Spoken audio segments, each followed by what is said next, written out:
So, according to UFO researcher Leonard Stringfield, a former United States Army Air Force private, who I don't know the name of, was stationed at Wright-Patterson Air Force Base in November 1946.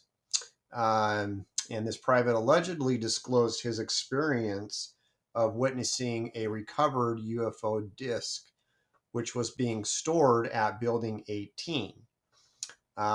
Which this building later would become, or would be known to become, as the infamous Hangar 18 in modern day ufology. Now, the private apparently was delivering documents to the building when a friend in his unit, who was on guard duty as a military policeman, asked him if he wanted to see a strange craft stored in the building. So he said yes. He followed him inside, and to his surprise, a disc-shaped UFO object was sitting on the deck. It was about 15 feet in diameter and about 7 feet in width. He said it looked like two soup bowls sealed together. In the center was an 18-inch divider with 10 by 15-inch rectangular windows. And these windows were set about 8 to 10 inches apart, circling the UFO disc. Now, the guard told the private that several scientists were attempting to gain entry into the interior of the disc. They apparently tried to use a diamond drill to penetrate the glass, yet the drill had no effect on that material. There were also no visual doors or entry hatches. There were no insignia, no flags, no writing, no numbers. And the material also appeared to be a mold of one continuous material.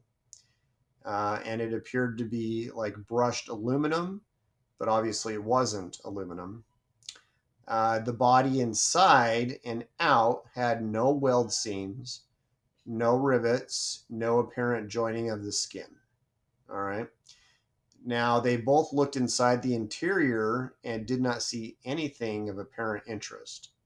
There were no control panels, no seats, no hatches, no entities, nothing. All right. Now, there was a cylinder that was in the center, and its wall was about 6 feet from the window. The cylinder itself was about 3 feet in diameter, and it's been suggested that it has housed some kind of power unit. Also, the private was a clerk specialist, apparently, that was assigned to interview and classify new recruits to their specialty school on the base. Now, at the time, the base commander was Colonel Nathan Twining, who would later become the chairman of the Joint Chiefs of Staff at the Pentagon years later. So, again, this is something that was reported to Leonard Stringfield. We don't know the name of the private. We don't know the name of his guard friend. So it makes it very hard to follow up to find out if this story is accurate and true. We simply don't know. But if it is true, I mean, that would be amazing evidence. But, it would be nice if we had the names so that we could contact these people to help to verify this story. If any of you have any more details about this story, please leave it in the comments and I'll follow up with that. This is, obviously an older case from 1946, so it makes it more challenging. But we want to make sure that we're doing our due diligence with all of these historical sightings to make sure we can get all the details that we possibly can. All right, thank you for watching this video. I appreciate your support. If you were not subscribed yet, if you would please consider subscribing to our channel. If you also would like this video, that would be appreciated.